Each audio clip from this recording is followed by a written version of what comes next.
My fiancée suddenly said during our engagement party. I only got engaged to you because the ring is beautiful. I don't want to marry you. She was drunk.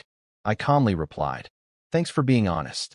Then, right in front of everyone, I took the ring off her finger. The next morning, when she sobered up, her entire world had already fallen apart. Dear friends, please subscribe to my channel. It's very important for my encouragement. Thank you. I'm 29, and until 3 weeks ago, I thought I had my life figured out. I'd been with Miranda for 4 years. We met through mutual friends at a rooftop bar in the city, and honestly, she seemed perfect on paper. Smart, ambitious, came from a good family. Everyone kept telling me how lucky I was, and I believed them. My parents loved her. My friends thought she was great. Even my grandmother, who hated every girl I'd ever dated, gave her approval. The engagement happened in June. I'd been planning it for months, saved up for nearly a year to buy her the ring she'd been hinting about. Not subtly, either. She'd screenshot rings from Instagram, send them to me with heart emojis, talk about cut and clarity ratings like she was studying for the GI exam. She had a Pinterest board called Future Misses that had over 300 pins, mostly rings and wedding dresses. The ring I bought was a 2.5-carat oval diamond with a platinum band. Cost me $18,000.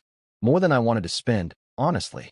I'd been hoping to use some of that money as a down payment on a house, but she'd made it clear that anything less than what she wanted would be embarrassing if her friends saw it. The proposal itself went fine. I took her to the same rooftop bar where we'd first met, had them set up candles and flowers, the whole romantic setup. She said yes, cried the right amount, posted it on social media within minutes. The post got 847 likes in the first hour. Her friends commented things like, finally, and that ring though, and you're so lucky. And honestly, looking back, I should have noticed that most comments were about the ring, not about us or our relationship. But I didn't. I was too busy being relieved she'd said yes, and that the proposal had gone smoothly. The engagement party was her idea. She wanted it at this upscale venue downtown, the kind with exposed brick and Edison bulbs and a cocktail menu that uses words like artisanal and house-crafted. The cheapest drink was $16. We invited about 80 people. My family, her family, our friends, some of her co-workers I'd met maybe twice. I footed most of the bill because her parents were going through a tight spot financially, which I later found out meant they'd just bought a summer cottage in Vermont but didn't want to contribute to the party. The venue alone cost $4,500, not including food, drinks, or the photographer she insisted we needed. Everything was fine until about 10 p.m. Miranda had been drinking champagne since we arrived at 7. I'd had maybe 2 beers, trying to stay relatively sober so I could thank people, make small talk, and play the gracious host. She was on her 6th or 7th glass, getting louder, laughing at everything. At first, it was charming. People kept saying how happy she looked, how radiant. Then it got sloppy. She started stumbling in her heels, talking too loud, interrupting conversations. She was standing with her bridesmaids near the bar when I walked over to check on her. One of them, Jessica, gave me this weird look, like a warning. Miranda turned to me, swaying slightly, and said loud enough for half the room to hear, "You know what? I need to tell you something." "Okay," I said, trying to guide her somewhere quieter. "Let's go outside and, no, I need to say this now." She held up her hand, the ring catching the light from the pendant fixtures above us. "I only got engaged to you because the ring is beautiful. I don't actually want to marry you."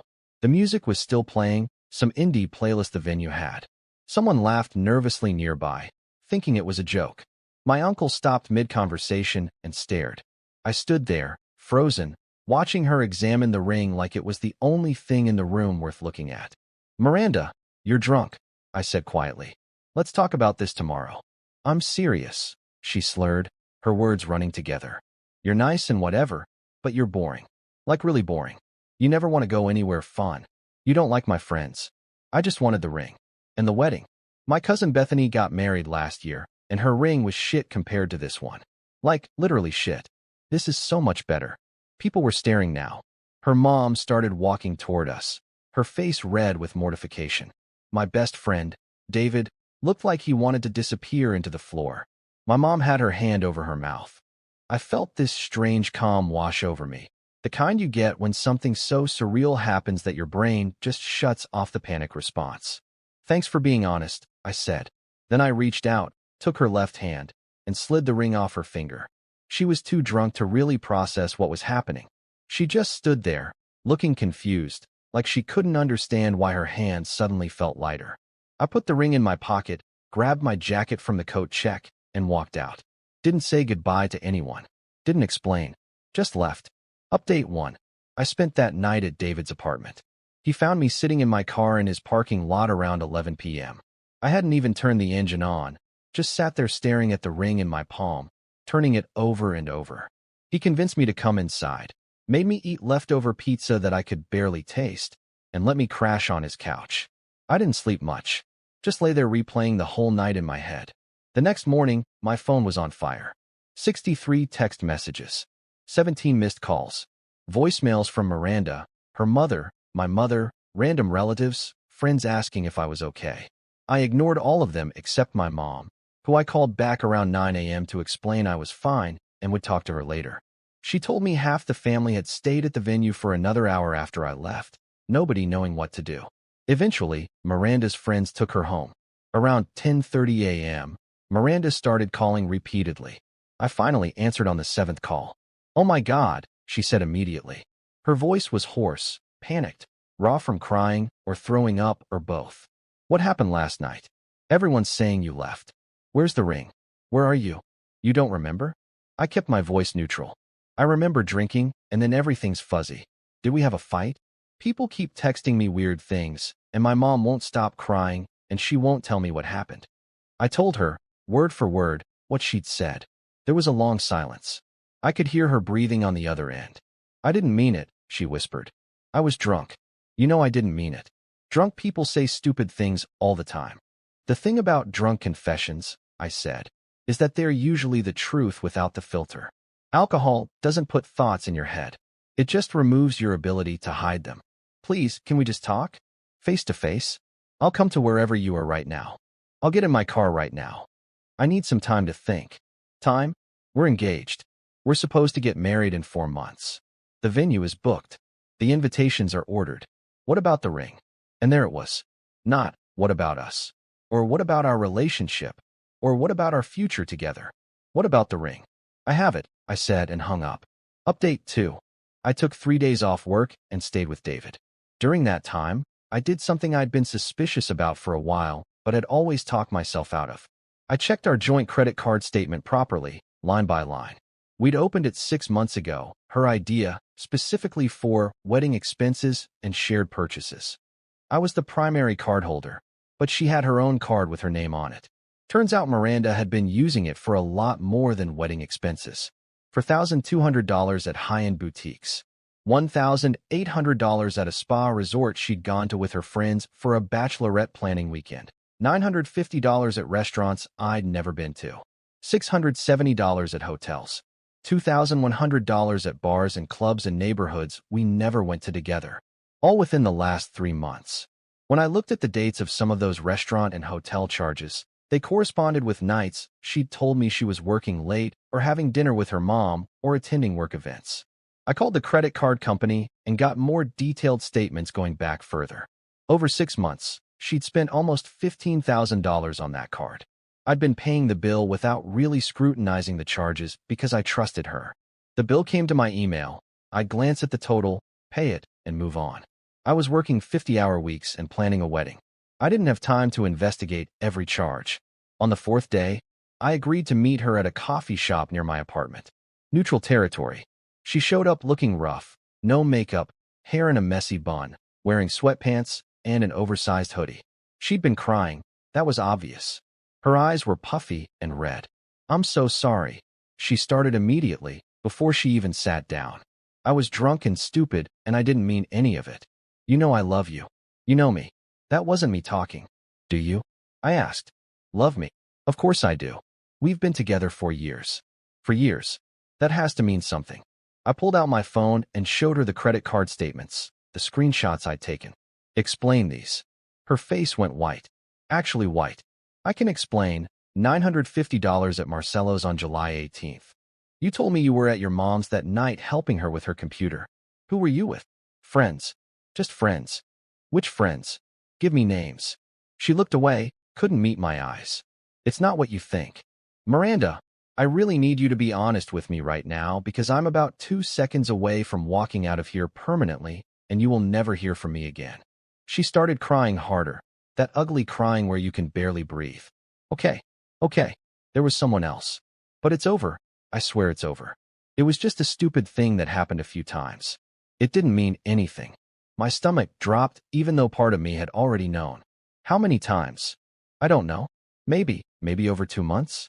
But it's done. Completely done. He ended it. Who? Does it matter? Yes, it matters. Tell me who. She hesitated, wiping her nose with her sleeve. Blake from my work. But he's nobody. He's married. It was just physical, and it's completely done now. He told me last week he couldn't do it anymore. I stood up. The chair scraped loudly against the floor. We're done. Wait, please. She grabbed my arm, her nails digging in. I made a mistake. People make mistakes. We can go to counseling. We can fix this. I'll do whatever you want. You didn't make a mistake, I said, pulling my arm away. You made a series of choices. You chose to cheat on me. You chose to spend thousands of my money on your affair. You chose to lie to me for months. And you chose to humiliate me at our engagement party by telling everyone the only reason you said yes was for the ring. I didn't mean that part. Yes, you did. That's the only honest thing you've said to me in months. Maybe years. I left her there crying into her hands. Final update. It's been 3 weeks. I broke the lease on our apartment, paid the penalty fee, and moved into a smaller place on my own. It's a 1-bedroom in a quieter neighborhood, costs less, and doesn't have any memories of her in it. Returned the ring to the jeweler and got about $13,000 back, which I used to pay off the credit card debt she'd racked up. I considered trying to get her to pay me back, talking to a lawyer about it, but honestly, I just wanted to be done with her completely. Cutting contact was worth more to me than the money. Miranda has been texting me every few days, alternating between apologizing and getting angry. She told her family and friends that I abandoned her over nothing, and that I was controlling and couldn't handle her having fun. Most people saw through it, especially after several guests from the engagement party started sharing what actually happened. Word spreads fast. Her mom called me once to apologize and tell me she understood why I'd ended things. She said Miranda had always been high maintenance, but she'd hoped marriage would settle her down. Turns out Blake's wife found out about the affair too. Someone from Miranda's office saw them together at a hotel bar and told her. She's filing for divorce. Blake got demoted at work when HR found out he was sleeping with a subordinate, which violated company policy. Miranda's been looking for a new job since her work environment became toxic, her word. She sent me a long text blaming me for ruining her career because if I hadn't made a scene at the engagement party, nobody would have been talking about her personal life. I found out from a mutual friend that Miranda's been showing people screenshots of the ring, telling them she dodged a bullet because I was cheap and wouldn't have been able to support her lifestyle anyway. The ring that cost me $18,000. The ring she only wanted me for in the first place. The irony isn't lost on me. I'm doing okay, all things considered. Better than okay, actually. I've been going to the gym more, spending time with friends I'd been neglecting during the relationship, saving money. David keeps telling me I seem lighter somehow, less stressed, like a weight's been lifted. He's probably right. I didn't realize how much energy I was spending trying to make her happy, trying to be enough for someone who was never going to be satisfied. Sometimes I wonder if I should have seen the signs earlier. But mostly, I'm just grateful she got drunk enough to tell the truth before I actually married her. That ring was expensive, but it would have been a lot cheaper than a divorce. Edit 1. A lot of people have been asking if I pressed charges for credit card fraud. I looked into it, but since her name was on the account and I'd given her the card, there wasn't much I could do legally. Expensive lesson learned about joint accounts. Edit 2. For everyone asking, no, I'm not interested in dating right now. I'm just focused on rebuilding and figuring out what I actually want, not what someone else convinced me I should want. Edit 3. Someone asked about the wedding venue and vendors. I lost the deposits on most things, about $3,000 total. The venue was non-refundable. Photographer gave me half back because I was honest about what happened. It is what it is.